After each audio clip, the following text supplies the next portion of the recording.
በህብረተሰቡ ዘንድ መገለል አለ። አንገት ደፍተ ነው የምትሄደው እና እሱን ፈራ ስለነበር በቃ ማንም ሰው እንዳይሰማው በእኔና ባንተ መሀል ይቅር ነበር እለው የነበረው። ሰጥቶት መድኃኒቱን ይዘን ምናምን ወደ ቤት መጣን። ከመጣን በኋላ እንዴት ነው ዶክተሮቹ በእርግጥ ለኔ ነው የነገሩኝ። ሌላ የሚያውቀው ሰው የለም። እሱ ያውቃል፣ እኔ አውቃለሁ። በቃ አስብ የነበረው ልጆቼ ጎዳና ይወጣሉ፣ ለልጆቼ ማን አላቸው፣ እንዴት ነው ሁለታችንም እኩል ስንሞት ያለውን ነገር አስብ። ምንድነው ለሱ ከተሰጠ መድኃኒቱ ላይ እየደበቅኩ እኔ ራሱ ወስድ ነበር። ሴቶች ጋር እንደሚያድር እንደሚያመሽ ከጓደኞቼ ጋር ፈታ እያልኩ የሚለውን ከሴቶች ጋር እንደሆነ ምናምን አይ ምንም አላልኩም። ከመደንገጥ ውጪ ምንም ማድረግ የምችለው ነገር አልነበረም። ምክንያቱም እንዴት ነው ከ10 ሴት ጋር እየወጣ እንደዚህ አይነት ነገር አለመጠበቅ ራሱ ይከብዳል ይመስለኛል። ያን ሁሉ ነገር እኔ ስለማቅ እንዳላወጣው ስለሚፈልግ ይመስለኛል ለመግደል የፈለገ። ግባቡኝ ሰዎች እኔን መራቅ መሸሽ ጀመሩ ማለት ነው። እንዴት ነው ሰላም ሊሉኝ ራሱ ይጠየፋሉ። ከዛ እንዴት ነው ሁሌ ጥንቃቄ የምናደርገው እኔ የማደርገው ቤተሰቦቹ እንዳይሰሙ፣ ጓደኞቹ እንዳይሰሙ፣ ልጆቼ እንዳይሰሙ እንዴት ነው እሱ ተይዟል የሚባል ወሬ ከተሰማ እኔም በሽተኛ ነኝ። ከሱም ብሶ ምን አለኝ ባንቺ ምክንያት እኔ በሽተኛ ሆንኩኝ። ስራ ቦታ ነው አምሽቼ መጣው እያልሽ ከማንም ጋር እየተጋደምሽ በሽታ ይዘሽብኝ መጣሽ አስያዝሽኝ ምናምን ብሎ እኔን ሁላ መውቀስ ጀመረ ማለት ነው። ተደብቄ መኖር የጀመርኩት በቃ መኖር ስለምፈልግ ነው። ዛሬ እንደምንም ያልፋል፣ ግን እኔ ተስፋ የማደርገው ነገን ነው። ነገ ምናልባት ለልጆቼ ነግሬያቸው ይሄን እውነት ሊረዱኝ ይችሉ ይሆናል። በሚዋጣ አድርጌው ነው ማለት ይከብዳል። በምታምነው ሰው መከዳት ደግሞ በጣም ህመም አለው። ጓደኞቼ ጋር ፈታ እያልኩ አድሬያለሁ ብሎ ይደውልኛል። አሁን ግን በቃ ምንም እንደማይመለከተኝ ነገር አድርጎ አድሮ ይመጣል። ምንድነው መስሎ የታየኝ የሆነ ሰው ትምህርቱን ተምሮ ከጨረሰ በኋላ ስራ የሚቀጠረው ለገንዘብ ነበር ይመስለኝ።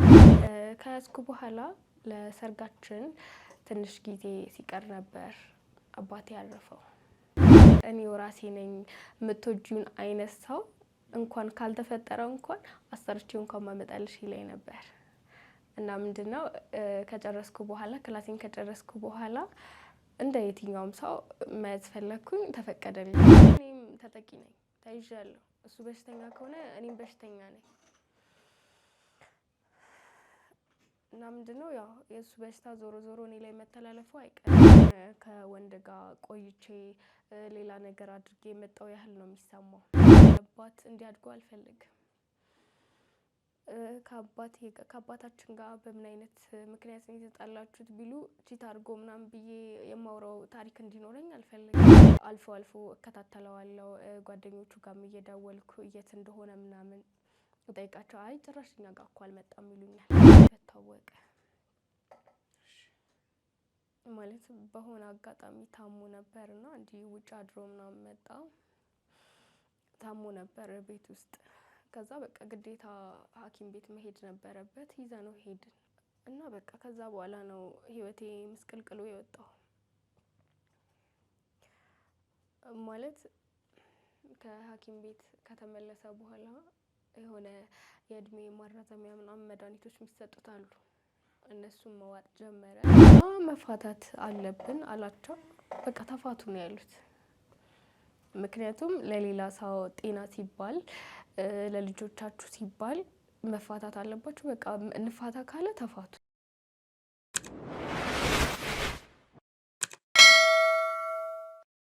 ሰላም ውድ የፍትህ ፕላስ ቤተሰቦች እንዴት እንደምንድናችሁ? በያላችሁበት ሰላም ፍቅር ይብዛልኝ እያልኩኝ እንግዲህ ከዚህ ቀደም እንግዲህ በዚህ ቻናል ላይ የተለቀቀላችሁ ቪዲዮ ነበረ። አሁንም ደግሞ እንግዲህ እግዚአብሔር ረድቶን በድጋሚ ቪዲዮ ልንሰራላችሁ ችለናል ማለት ነው። እናንተም ወዳችሁታል። የነበራችሁን ሀሳብ፣ አስተያየት፣ ኮሜንቶች በሙሉ አይቼዋለሁ። በጣም አመሰግናለሁ። እንግዲህ ዛሬ ለእናንተ ይህን የምናስተላልፍበት ፕሮግራም ምክንያቶች ከዚህ በፊት ገልጸን ነበር። አሁንም ደግሞ እንግዲህ በተቻለን አቅም ለእናንተ ተደራሽነቱን ለማስፋት እየሞከርን እንገኛለን ማለት ነው። ለቻናሉ አዲስ የሆናችሁ ካላችሁ ቻናሉን ሰብስክራይብ በማድረግ ቤተሰብ ይሁኑ። ሀሳብ አስተያየቶቻችሁን ኮመንት ላይ ያስቀምጡልኝ። እንዲሁም ደግሞ ለብዙሃን እንዲደርስ ለወዳጅ ዘመዶቻችሁ እንዲደርስ ቻናሉን ሼር እያደረጋችሁ ከጎኔ እንድትሆኑ እፈልጋለሁ። እናንተም ደግሞ ያያችሁትን ለእኛ ያልታየንን ጥያቄ የፈጠረባችሁን ጉዳዮች በሙሉ እንግዲህ ኮመንት ላይ በማስቀመጥ ለእኛ እንዲደርሰን ማድረግ ትችላላችሁ ማለት ነው። እስከ ዛሬ ለነበራችሁ ትብብር በሙሉ በጣም አመሰግናለሁ። ዛሬ ደግሞ እንግዲህ ከአዲስ እንግዳ ጋር መጥተናል። ሰላም፣ እንዴት ነሽ? ሰላም፣ ደህና ነኝ። ሁሉ ሰላም? እግዚአብሔር ይመስገን። በድጋሚ ስላገኘሁሽ በጣም ደስ ብሎኛል። እኔም ደስ ብሎኛል። ወደ ቢሮአችን መጥተሽ ያሉትን ነገሮች መግለጽ የምንችልበት ሁኔታው ስለተመቻቸ አንቺም ደግሞ ያለሽን የገዛ ፐርሰናል ላይፍሽን ለሰው ሼር ማድረግ እፈልጋለሁ፣ ከኔም አልፎ ሰው እንዲማርበት ያሉትን ነገሮች እንዲያዩ እፈልጋለሁ ስላልሽ እድሉን ስለሰጠሽን ደስ ብሎኛል። ቴንክ ዩ። እሺ፣ ምንም ማለት አይደለም። ማለት ከታሪኬ ብዙ ሰው ይማርበታል ብዬ ስላሰብኩ ነው። እና እናንተ እንግዲህ እስቲ ከስምሽ ጀምርና ስምሽን ማን በል? እሺ፣ ጽናት እባላለሁ። ያው አንተ ታውቀኛለህ፣ ለእነሱ ነው እንጂ። እሺ፣ እንግዲህ እስቲ ጽናት የት አካባቢ ተወልዳ አደገች? ወደ ክፍለ ሀገር አካባቢ ነው ተወልጄ ያደግኩት። እሺ፣ እስቲ የልጅነት ትውስታሽ ምን ይመስላል? ከዛ ያሉትን ነገሮችን ጀምር። ማለት እንደ የትኛውም ሰው ምንም አይነት ነገር ሳይጎልብኝ ተንደላቅቄን ያደግኩት ማለት ይቻላል። ማለት ቤት ውስጥ ብቸኛ ሴት ልጅ እኔ ነበርኩኝ እና ሁለት ነን። ያው አንድ ወንድና አንድ ሴት ማለት ነው።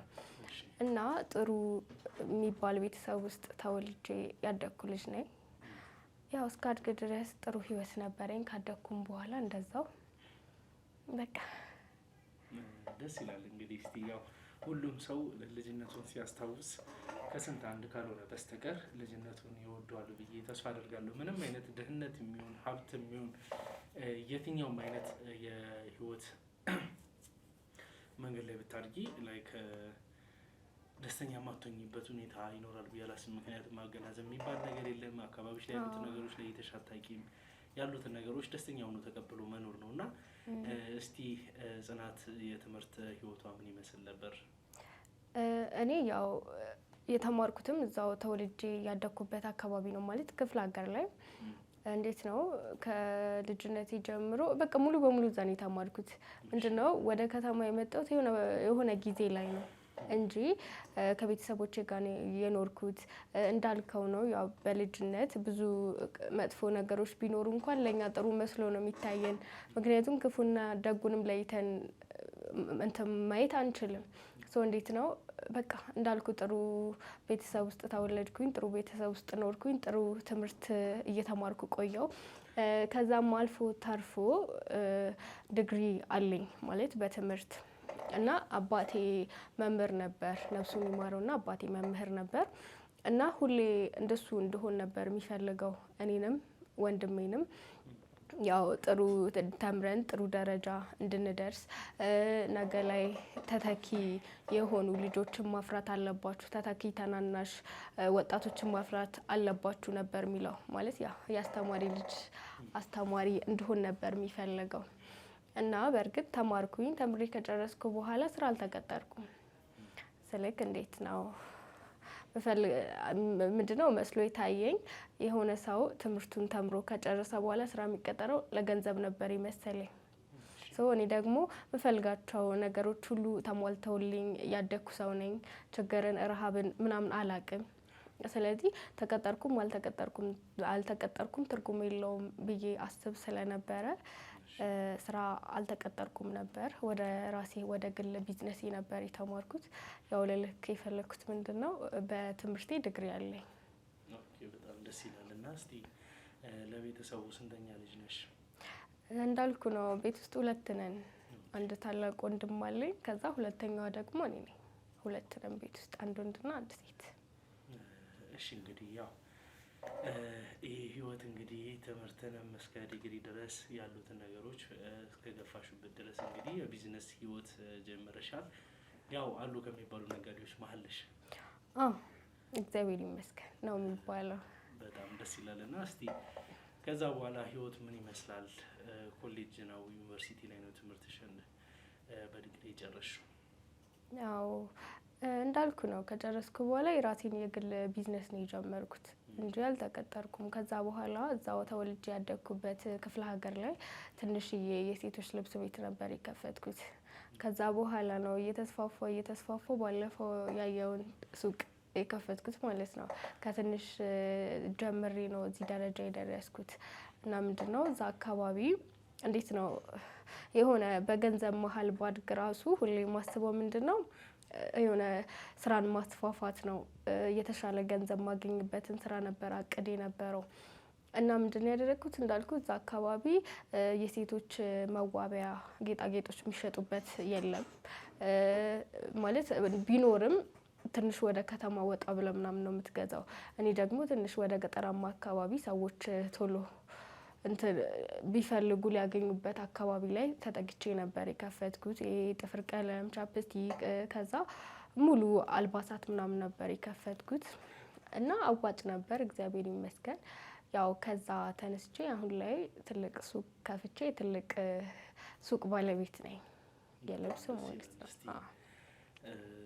ግድ ስለማይቀር ያው ወደ ፍቅር ህይወትሽ እንግባና የፍቅር ህይወት እንዴት ተጀመረ?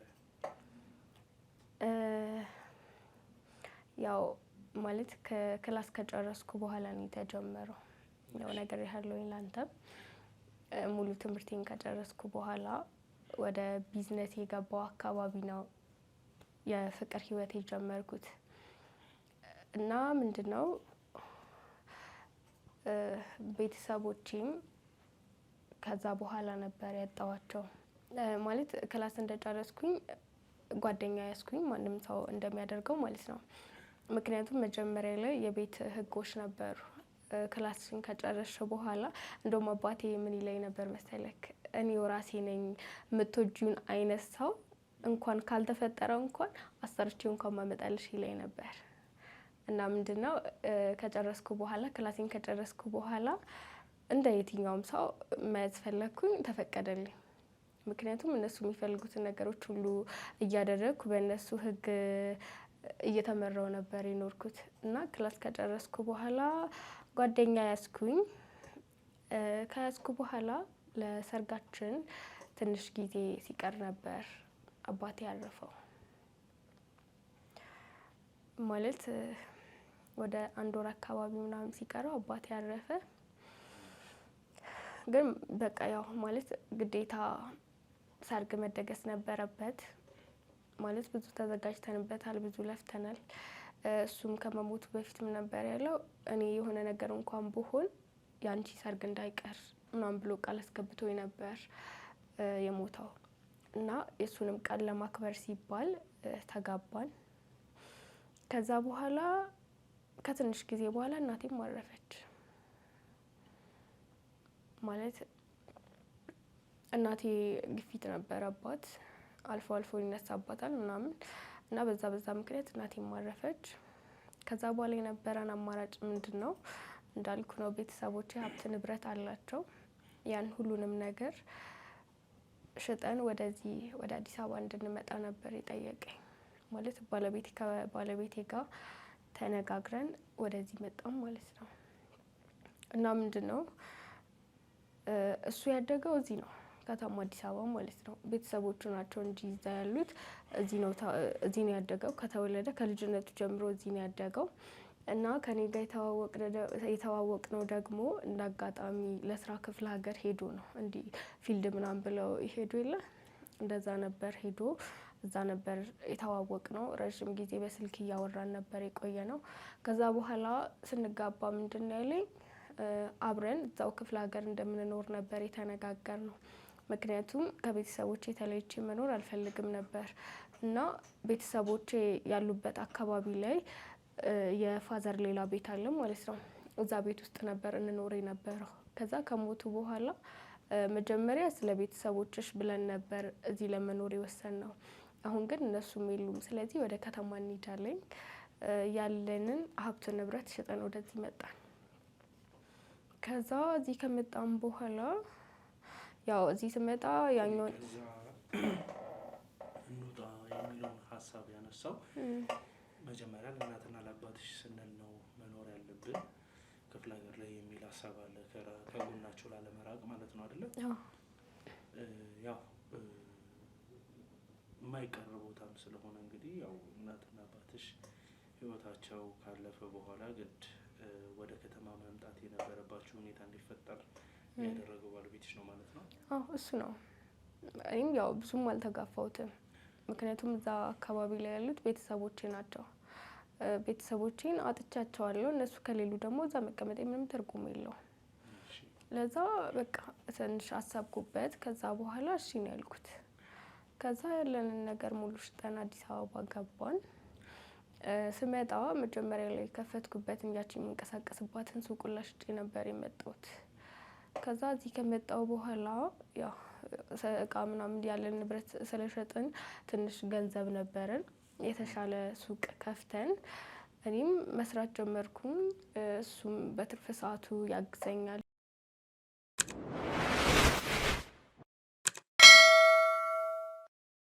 ያው እንደ በፈረቃ አይነት ነገር እየተጋገዝን እንሰራ ነበር። እሺ ከዛ በኋላ እንግዲህ ህይወት ከክፍለ ሀገር ወደ መሀል ከተማ ከመጣሽ በኋላ ምን ይመስል ነበር? እንዴት ተላመድሽው? ቀላል አይደለም ማለት እንዴት ነው ተወልደ ያደግክበትን አካባቢ ጥለህ ስትወጣ ሌላ ትውስታ ነው የሚሆንብህ። ብዙ ነገር ልጅነቴን ያየሁበት ነው፣ የተወለድኩበት ነው፣ እምብርቴ የተቀበረበት ነው። ብቻ ብዙ ታሪክ ያሳለፍኩበት እና ከምንም በላይ ደግሞ ቤተሰቦቼ የተቀበሩበት ነው። ያን ሁሉ ነገር ትቼ መምጣቴ ለእኔ ቀላል አልነበረም። ስልክ እዚህ ከመጣሁ በኋላ ነው የታወቀኝ። ማለት የራቅኳቸው ያህል ነው የተሰማኝ። ቢያንስ ቢናፍቁኝ ሄጄ መቃብራቸው ላይ አለቅስ ነበር ብዬ ነው ያሰብኩት። እና ትንሽ የከበደኝ እሱ ነገር ነው፣ ትውስታ ነው እንጂ የከበደኝ ከተማዋን እንኳን መላመድ አልከበደኝም ነበር። ምክንያቱም ዩኒቨርሲቲም አዲስ አበባ አይሆንም ሌላ ከተማ ቦታ ነው ሄጄ የተማርኩት። በዛ ትንሽ አልከበደኝም ነበር መልመዱ። እና እሱም እንዳልኩ ነው አዲስ አበባ ነው ያደገው። ስለዚህ አዲስ አበባን በደንብ ያውቃታል እና እኔም አላውቃቸውን ቦታዎች እየወሰደ ያሳየኝ ነበር። ከተማውን እስክለምድ ድረስ በብዛት የኔን ስራዎች ከቨር እያደረገልኝም የሚሰራ እሱ ነበር። ያ ዞሮ ዞሮ እየተጋገዝን አዲስ አበባንም በደንብ ለመድኳት፣ ስራውንም ለመድኩኝ። አዋጭና ቆንጆ ስራ ሆነ። ከዛ እየሰራን ያው አብረክ ትዳር ውስጥ እስከኖርክበት ድረስ ልጅ የሚባል ነገር አለ እና እዚህ አዲስ አበባ የመጀመሪያ ልጄን ተገላገልኩኝ ከ2 አመት በኋላ ማለት ነው። አዲስ አበባ ከመጣሁ ከ2 አመት በኋላ እና እንደዛ እያለ ህይወት ቀጠለ። አሁን ላይ የ2 ልጆች እናት ነኝ። በጣም ደስ ይላል። እንግዲህ አዲስ አበባ ከገባሽ በኋላ በብዙ መንገዶች እንግዲህ ጠንክረሽ አሁን ላይ እንድትደርሺ አሁንም ደግሞ እንግዲህ የ2 ልጆች እናት የሆንሽበት ሁኔታዎች አሉና ደስ ይላል። ልጆችንም እግዚአብሔር ያሳድግልሽ። አሜን።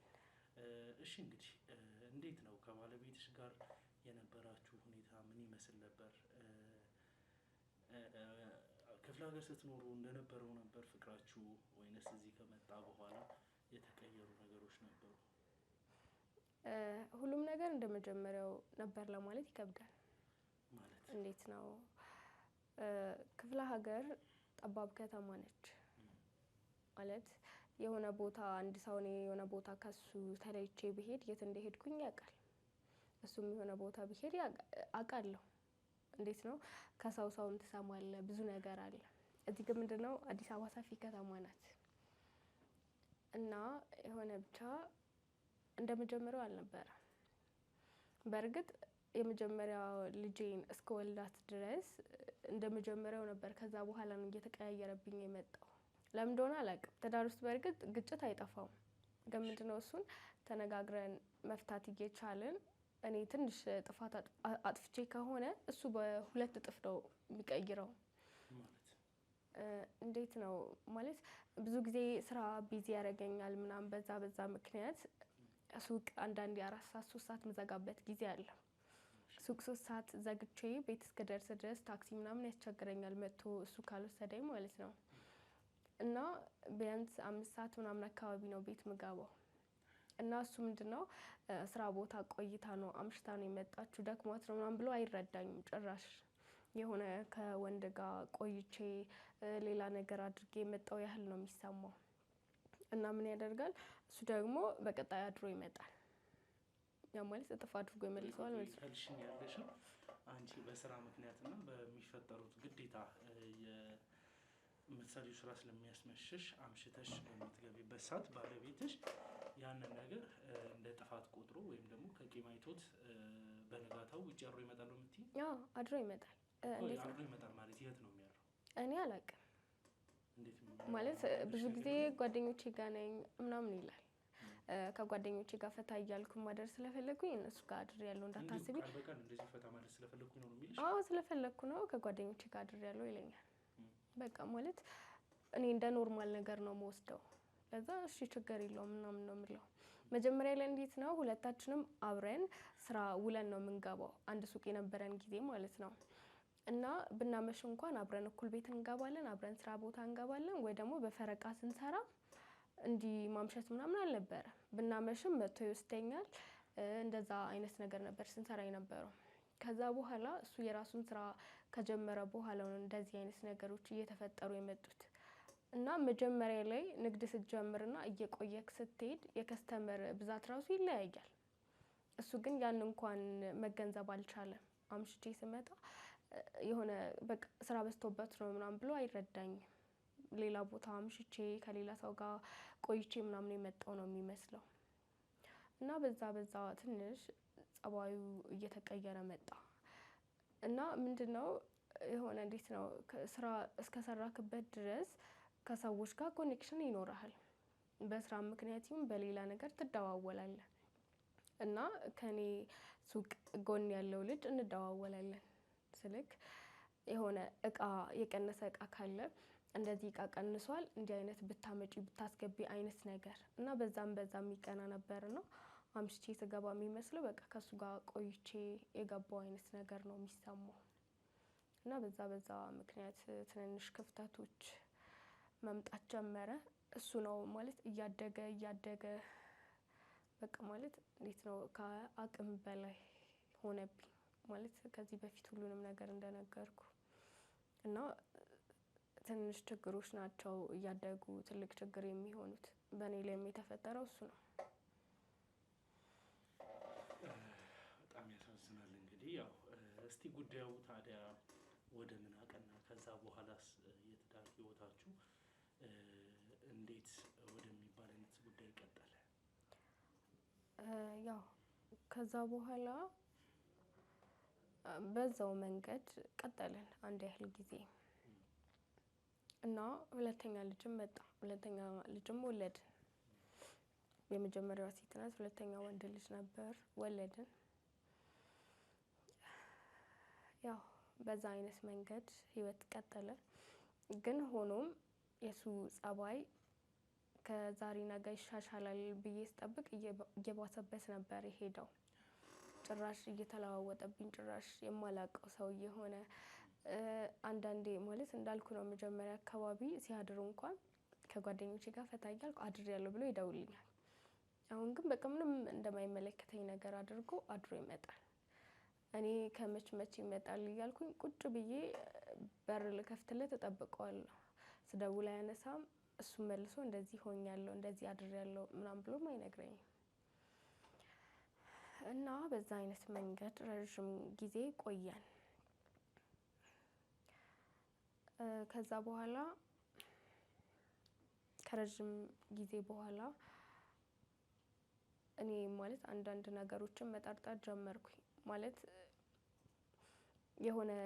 የሆነ ሰውን ስትወድ ያን ሰው ለመጠርጠር ይከብዳል። ምክንያቱም ያንን ሰው የምትገምተው አንተ በምትወደው ልክ ይወደኛል ብለህ ነው የምታስበው። እና በቃ ከልክ በላይ ሲሆንብኝ አልፎ እከታተለዋለሁ። ጓደኞቹ ጋርም እየደወልኩ የት እንደሆነ ምናምን እጠይቃቸው። አይ ጭራሽ እኛ ጋር እኮ አልመጣም ይሉኛል። ምንድነው እኔ ቁጭ ብዬ እየጠበቅኩት አድሬ ጠዋት ይመጣል። ከዛ ከጓደኞቼ ጋር ነበርኩኝ። ጭራሽ ስልክ ደውዬለት እንኳን ለምንድነው ስልክ የምትደውይልኝ? ለምንድነው የምትጨቀጭቂኝ? አንዴ ካላነሳው አላነሳውም ነው የሚለኝ። ጭራሽ በመደወሌ ሁላ እኔን ጥፋተኛ ያደርገኛል። እና ጠዋት እንደዛ ሆኖ አድሮ ይመጣል። ከዛ ጓደኞቹ ጋርም እደውላለሁ ቢጨንቀኝ ማለት ነው።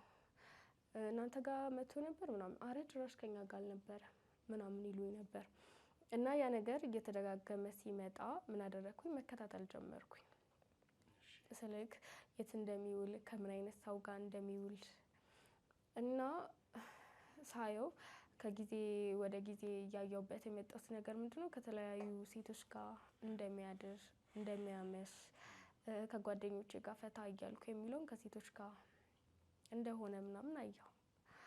እንደዛ ሆኖ ራሱ ራሴን ነበር እንደ ጥፋተኛ እየቆጠርኩ የነበረው።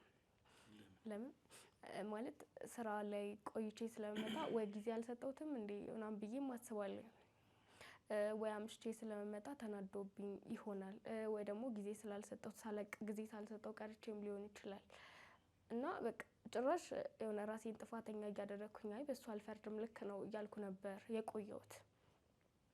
ግን አላቅም እንዴት እንደሆነ አላቅም። እኔ ቆይቶም ቢሆን የገባኝ ነገር እኔ ምንም እንዳላጎደልኩበት ነው የገባኝ። ግን ሌላ ሰው ጋር ለምን እንደሄደ አላቅም። ዛሬም ቢሆን ማላውቀው ነገር ቢኖር እሱ ነው። እና ምንድነው እንደዛ እያለ ከተለያዩ ሴቶች ጋር ይወጣል፣ ከተለያዩ ሴቶች ጋር ያመሻል። አድሮ የሚመጣው ከነሱ ጋር ነው። ብቻ እንዴት ነው ልጅ ይዘህ ትዳሬ ነው ብለህ የሆነ የምትወደው ሰው በአንተ ላይ ቺት ሲያደርግ ያለው ስሜት ቀላል አይደለም። ማለት እዚህ ጋር ቁጭ ብዬ ሳወራ ምናምን ቀላል ሊመስልህ ይችላል። ህመሜን ዋጥ አድርጌው ነው ማለት ይከብዳል። በምታምነው ሰው መከዳት ደግሞ በጣም ህመም አለው። እና እንደዛ እያልን ሆኖም ግን ምንድነው አልነገርኩትም። ቺት እንደሚያደርግብኝ እያወቅኩ እንኳን አልነገርኩትም። እሱ ግን እንደማውቅ አያውቅም። ሁሌም ከጓደኞቼ ጋር ነኝ እያለ ያታልለኛል። እንዴት ነው ውሸት እንደሆነ እያወቅ አምነህ መቀበል ማለት ነው። ስለምወደው ብቻ በቃ እንደዛ ነበር ማደርገው። ቺት ያደርግብኛል አውቃለሁ፣ ግን በቃ አማራጭ ስለሌለኝ አፌን ዘግቼ ነበር መቀመጠው። ከዛ ያው በዛ አይነት መንገድ ረጅም ጊዜ ቆየን። ምናልባት ያው አውቃለሁ ብል ጥሎኝ ሊሄድ ይችላል የሚል ፍራቻም ነበረኝ። በእርግጥ ልጆቼን ማሳደግ አይከብደኝም፣ የገንዘብ እጦትም እጥረትም የለብኝም። ግን እንዴት ነው ልጆቼ ያለአባት እንዲያድጉ አልፈልግም። ከአባታችን ጋር በምን አይነት ምክንያት ነው የተጣላችሁት ቢሉ ቺት አድርጎ ምናምን ብዬ የማውራው ታሪክ እንዲኖረኝ አልፈልግም። እና ሁሉንም ነገር ችዬ ኖርኩኝ። ግን ምንድነው መጨረሻ ላይ እሱ ላይ HIV ኤዲስ እንዳለበት ታወቀ። ማለት በሆነ አጋጣሚ ታሞ ነበርና እንዲህ ውጭ አድሮ ምናምን መጣ። ታሞ ነበር ቤት ውስጥ። ከዛ በቃ ግዴታ ሐኪም ቤት መሄድ ነበረበት። ይዘነው ሄድን።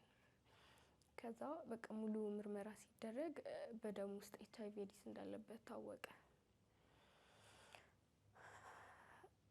እና በቃ ከዛ በኋላ ነው ህይወቴ ምስቅልቅሉ የወጣው። ማለት ከሐኪም ቤት ከተመለሰ በኋላ የሆነ የእድሜ ማራዘሚያ ምናምን መድኃኒቶች የሚሰጡት አሉ።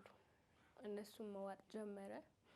ይሄ ሁሉ ነገር ሲፈጠር አንቺ ምን አይነት ምላሽ ነበር የሰጠሽው? የአንቺ ምላሽ ምን ነበር? ማለት ሆስፒታል ሄዳችሁ ድንገት ነው እንግዲህ አይደለ? በደም ውስጥ እንግዲህ ኤድስ እንዳለበት የታወቀ ያንን በምታውቂበት ሰዓት የአንቺ መልስ ምን ነበር? እኔ ምንም አላልኩም። ከመደንገጥ ውጪ ምንም ማድረግ የምችለው ነገር አልነበረም። ምክንያቱም እንዴት ነው ከ10 ሴት ጋር እየወጣ እንደዚህ አይነት ነገር አለመጠበቅ ራሱ ይከብዳል። እሱ HIV ያለበት ማለት እኔም ተጠቂ ነኝ፣ ተይዣለሁ። እሱ በሽተኛ ከሆነ እኔም በሽተኛ ነኝ። እና ምንድነው ያው የእሱ በሽታ ዞሮ ዞሮ እኔ ላይ መተላለፉ አይቀርም።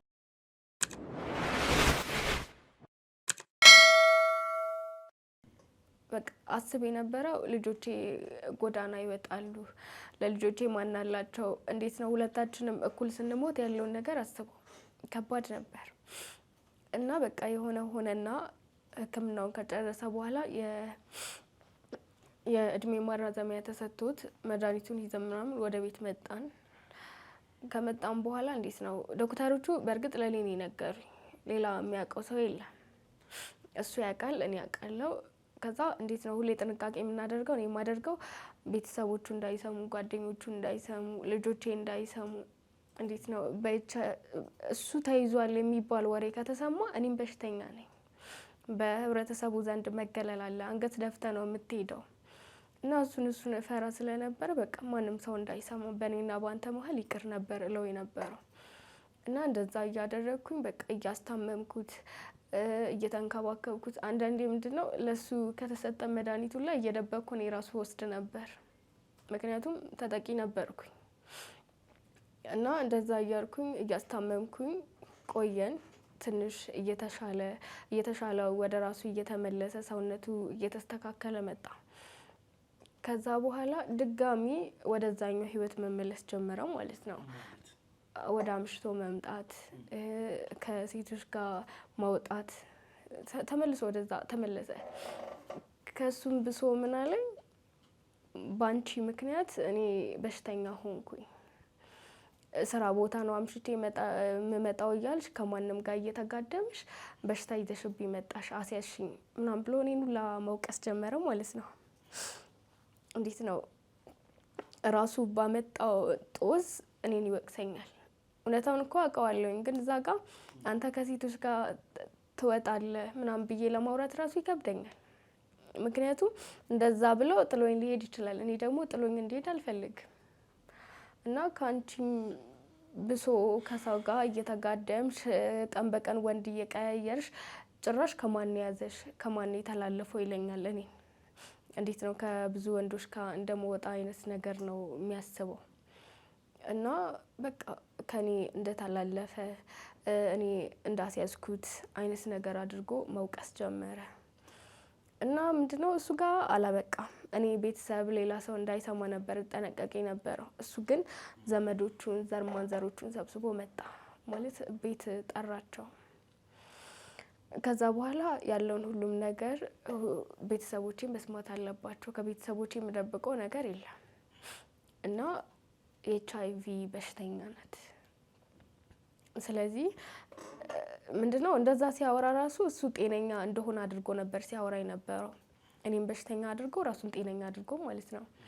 እና በዚህ ሁኔታ ከቀጠልን ልጆቼ ላይ መተላለፉ አይቀርም፣ እኔም በሽተኛ መሆኔ አይቀርም። ስለዚህ እንፋታ፣ አፋቱን ምናምን አለ። ቤተሰቦቹን ሰብስቦ መጥቶ እና ከዛ በኋላ ሰፈር ውስጥ ሙሉ በሙሉ የሚወራው ምንድነው እኔ የኤችአይቪ ኤዲስ ተጠቂ እንደሆንኩኝ፣ በቃ ከብዙ ወንዶች ጋር ስለምተኛ፣ ከብዙ ወንዶች ጋር ስለመወጣ፣ ከሌላ ሰው እንደተመለሰብኝ አይነት ነገር። ችግር የለውም በሽተኛ መሆን፣ ምናልባት በሆነ አጋጣሚ በሽታ ሊከሰትብኝ ይችላል።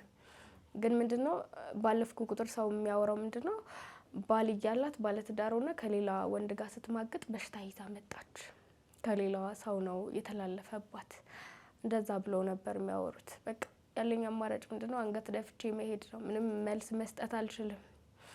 በሽተኛ ነኝ።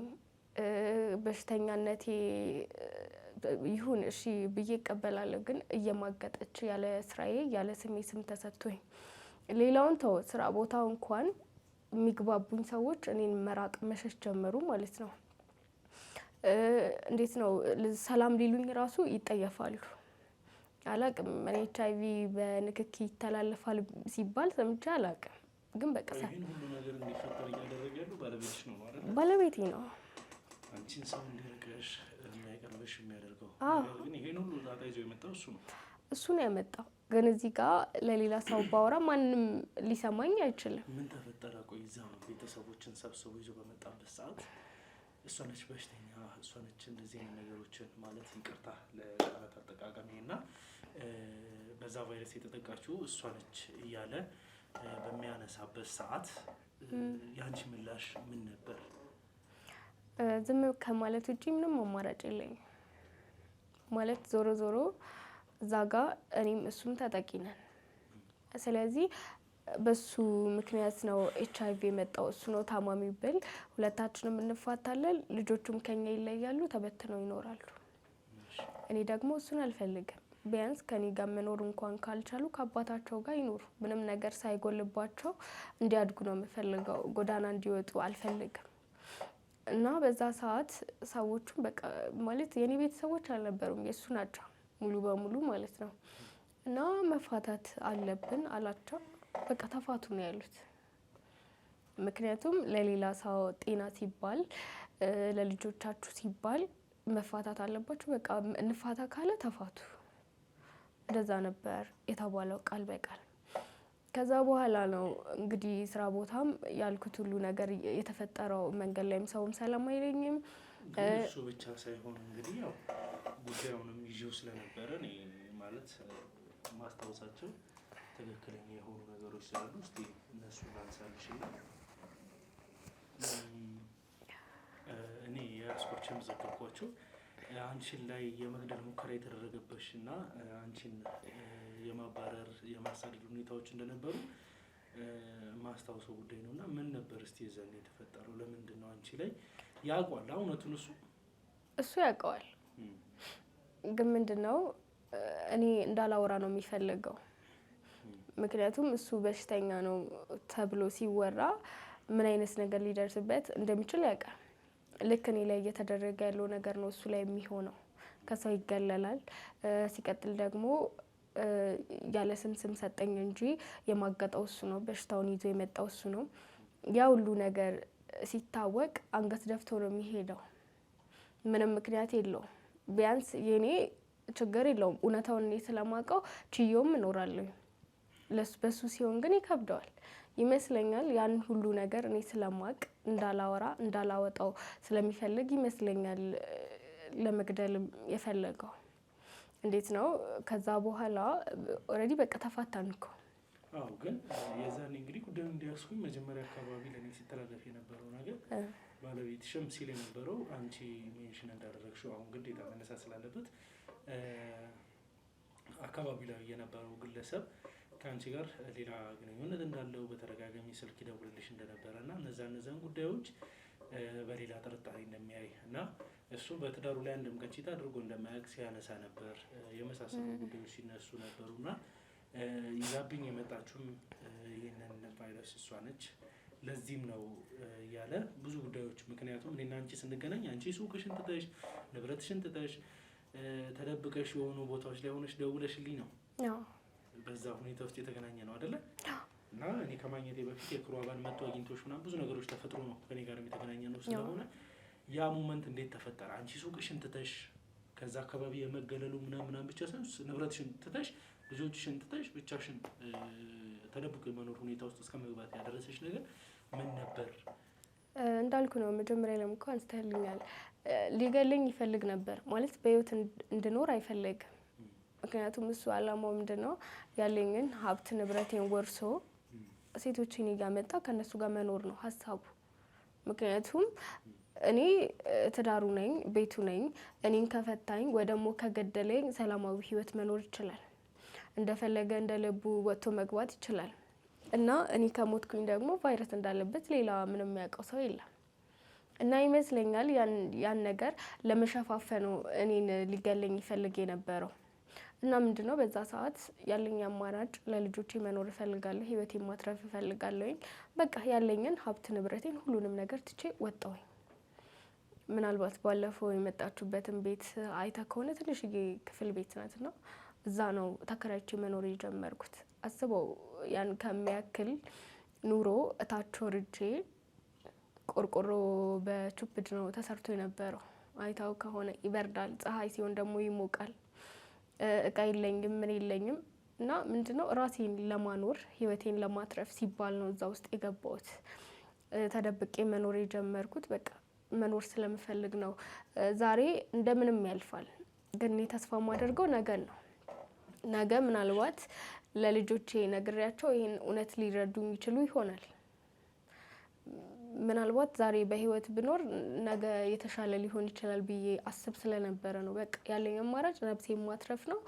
ሀብት ንብረት፣ ገንዘብ፣ ልጆቼ ምንም ያልኩት ነገር የለም። በቃ መውጣት ነው የፈለግኩት። ሸሸውኝ።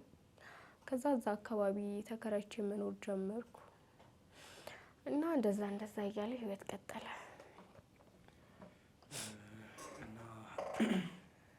እያየው ነበር እና እኛ ጋር ከመጣሽ በኋላ ያሉትን ነገሮች ለማስተካከል ስንሞክር የሆነ ትልቅ ልብ የሚነካ ንግግር አንዴ የሆነ የተናገርሽው ነገር ነበር እና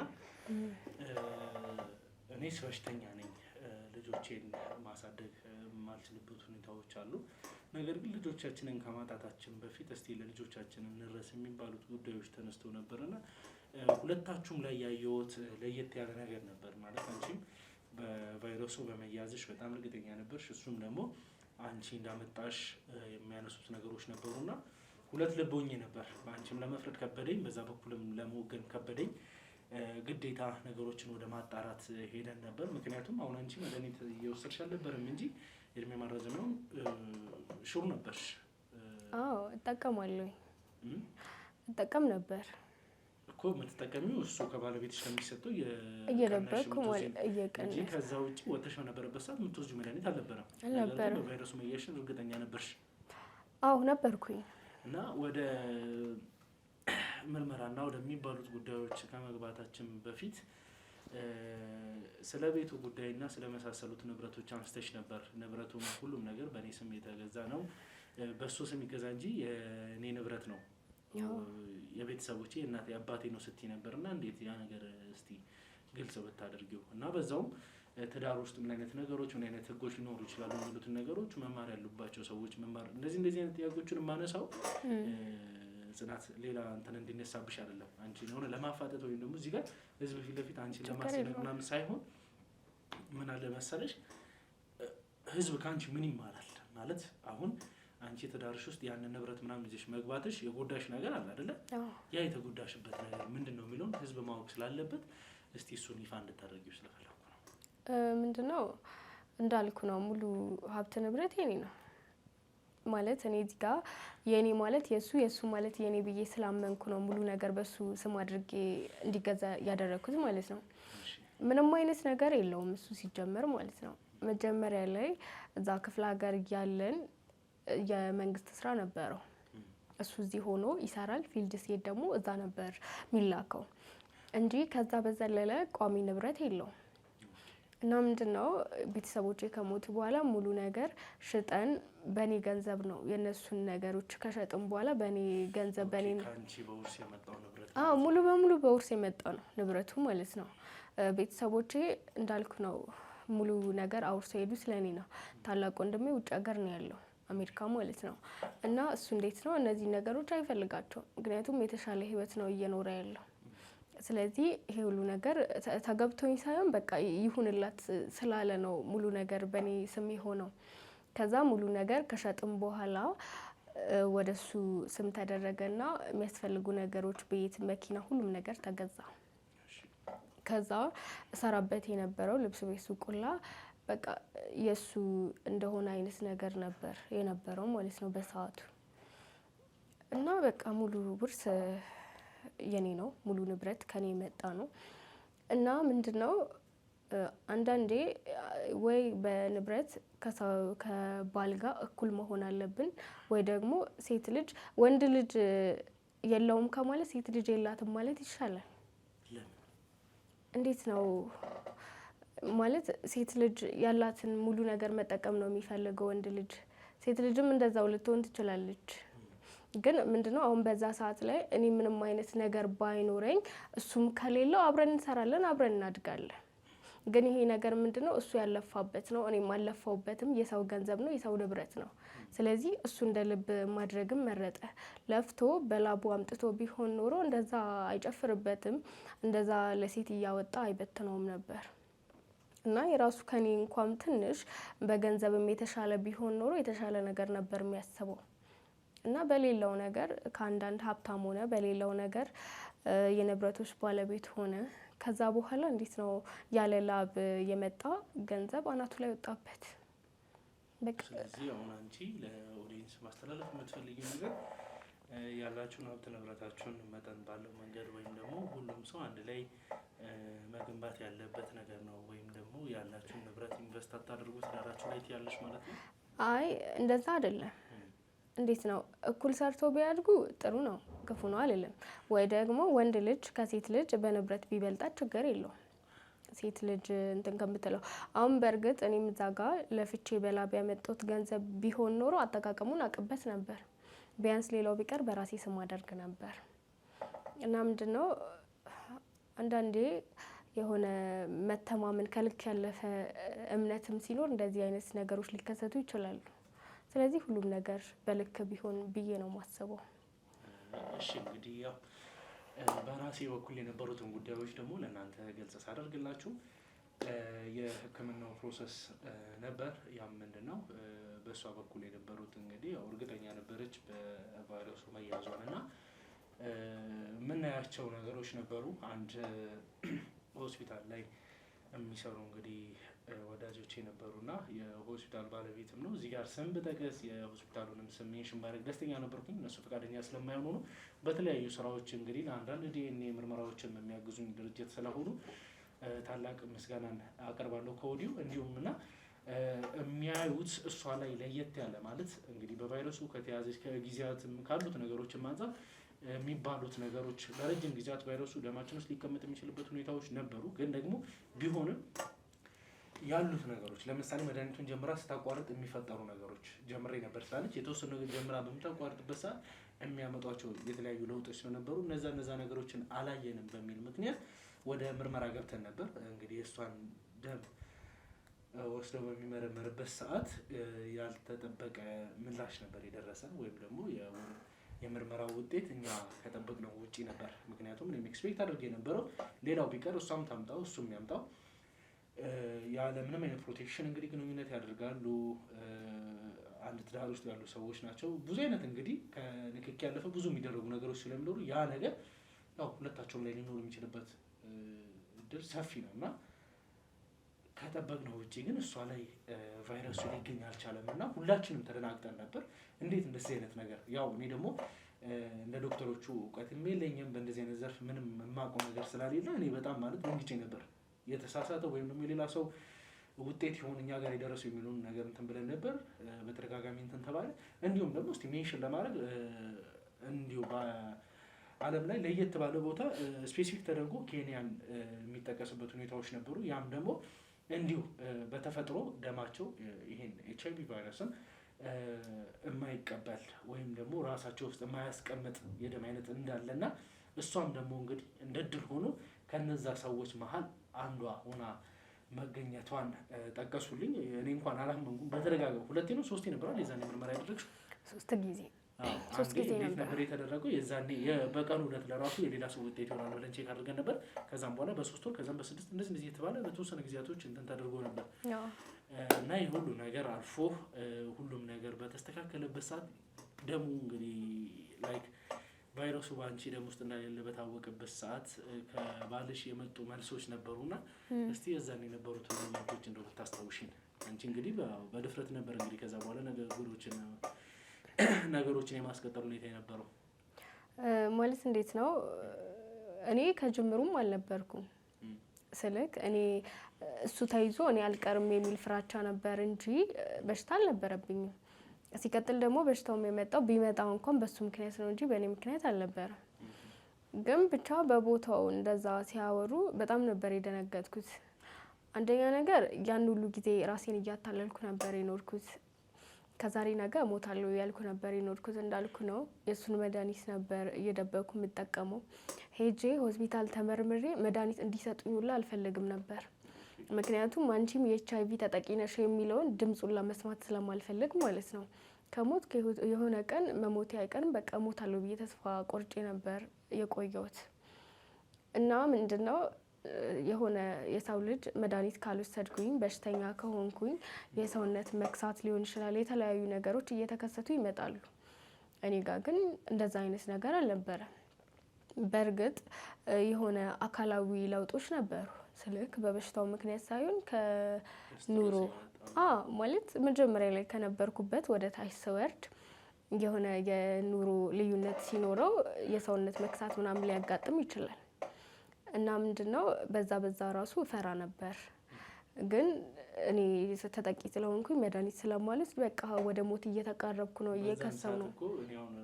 ሁላችንም የደመደምንበት ማለት ከባለቤትሽ መምጣቱን ሹር የሆነበት ነገር አንደኛ እነዚህ ለምሳሌ አንቺን በቫይረሱ ተይዘሽ አሁን ላይ ያለንበት ሁኔታ ላይ ሳይንሱም ጥሩ ሁኔታ ላይ ስላለ ሀገራችንም ካደጉት ሀገራቶች መሀል የምትመደብበት ሁኔታ ስለሚሆን ምንድነው ይሄንን ቫይረስ እንግዲህ ከእናት ወደ ልጅ የማይተላለፍበት ሁኔታዎችን ያንን ጥንቃቄዎችን አልተጠቀምሽም፣ ግዴታ አንቺ ላይ ካለ ወደ ልጆች ይተላለፋል የሚለውን ነገር ቼክ ሲደረግ እንግዲህ ልጆቹ ላይ ምንም አይነት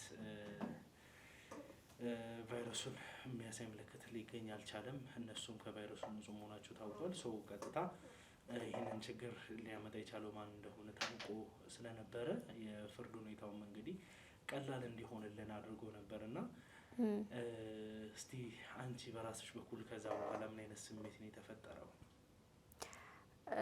ያው ነግሬሃለሁኝ፣ መደናገጥ ባለብኝ ልክም ተደናግጬ ነበር፣ ደስ ብሎኝም ነበር።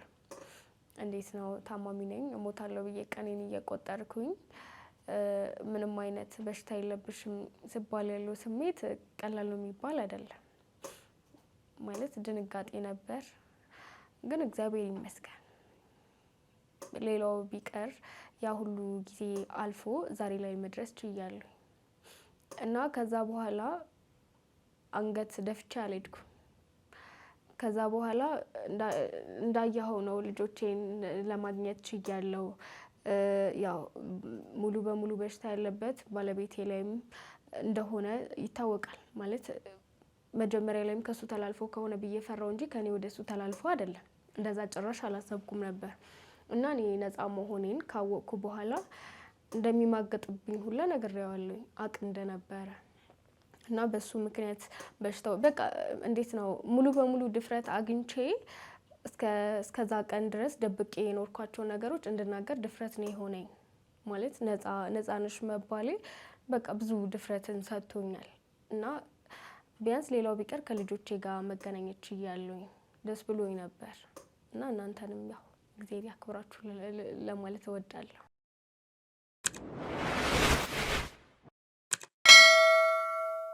እሺ እንግዲህ ያው አሁን ላይ ያለሽበትን ሁኔታ እስቲ ለኦዲየንስ ግልጽ አድርጊልንና ስላሉት ነገሮች የምናጠናቀቅበት ሁኔታ ላይ ደርሰናል ማለት ነው። ያው እድሜ ለእናንተ። ሁሉም ነገር አሁን ላይ ተስተካክሎ ህይወቴን በሰላማዊ መንገድ እየመራው ነው ያለሁት እና እንዴት ነው የቤተሰቦቼን ውርስም በሚገባኝ ልክ አግኝቻለሁ። በስሜ ነው ያለው። ከልጆቼ ጋር አብሬ እየኖርኩ ነው። ያው የሱን ደግሞ ታውቃላችሁ ተፋተናል። ምክንያቱም አብረን መቀጠል አንችልም። እንዴት ነው እኔ በሽተኛ ስለሆነ አይደለም አብረን መቀጠል አንችልም እያልኩ ያለሁት ከደረሰብኝ ነገር አንፃር ተነስቼ ነው። እንዴት ነው ይቅርታ አድርጌለታለሁ። ወይም በእርግጥ የሰው ልጅ ያጠፋል፣ ይሳሳታል። ግን ምንድነው እሱ አብሮኝ መኖር ሳይፈልግ እኔ አብሬው መኖር አልችልም። የፈለገውን ያህል በወደው እንኳን አብረን መኖር አንችልም። ስለዚህ በሰላማዊ መንገድ አሁን ልጆቼን እያሳደግኩ ነው። ስራዬንም በአግባቡ እየሰራው ነው። ያው አሁን ያለውበት ህይወት ቆንጆ ነው ብዬ ነው የማስበው።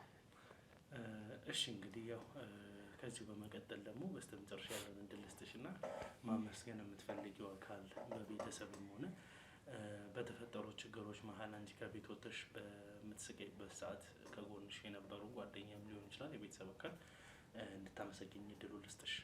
ያው እንዳልኩ ነው ቤተሰብ የለኝም። ቤተሰቦቼ በህይወት የሉም። ቢኖሩም ይሄ ሁሉ ነገር አይፈጠርብኝም ነበር።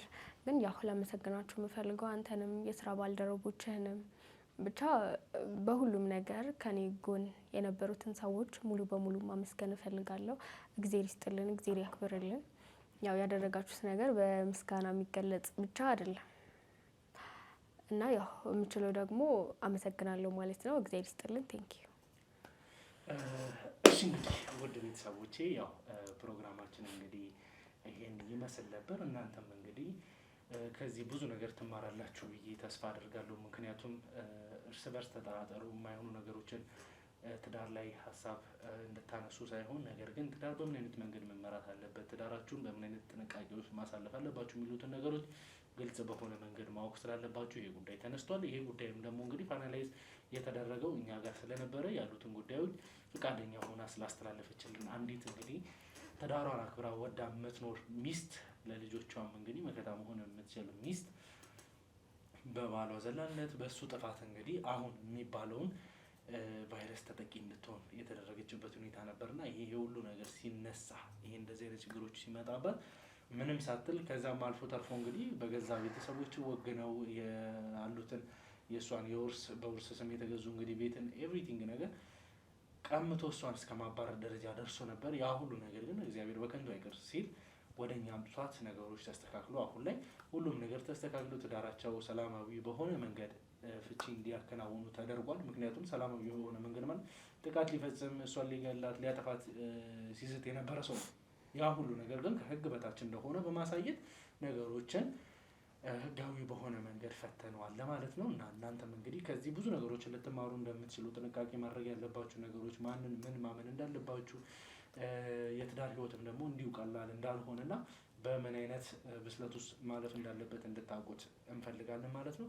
እኔም ደግሞ እንግዲህ አቤል እስካሁን ድረስ ፕሮግራሜ ስትከታተሉ ስለነበራችሁ ከወዲሁ እንደማመሰግናችሁ እንድታውቁልኝ እፈልጋለሁ። እስከ ፕሮግራሜ ፍጻሜ ድረስ አብራችሁኝ ስለሆናችሁ አመሰግናለሁ። ለቻናሉ አዲስ ሆናችሁ ካላችሁ እንዲሁም ደግሞ አዲስ የተቀላቀላችሁ ቤተሰቦች እንግዲህ ቻናሉን ሰብስክራይብ አድርጋችሁ የደወል ምልክቷን ተጭናችሁ እንግዲህ ሁልጊዜ አዳዲስ ቪዲዮዎች በምንለቅበት ሰዓት ኖቲፊኬሽን እንዲደርሳችሁ ማድረግ ትችላላችሁ። ለወዳጅ ዘመዶቻችሁም ደግሞ ሼር እያደረጋችሁ ሀሳብ አስተያየት ኮመንት ላይ በማስቀመጥ ከጎኔ መሆን ትችላላችሁ ማለት ነው። ቀጣይ እስከምንገናኝ ድረስ ቸር ቆዩ።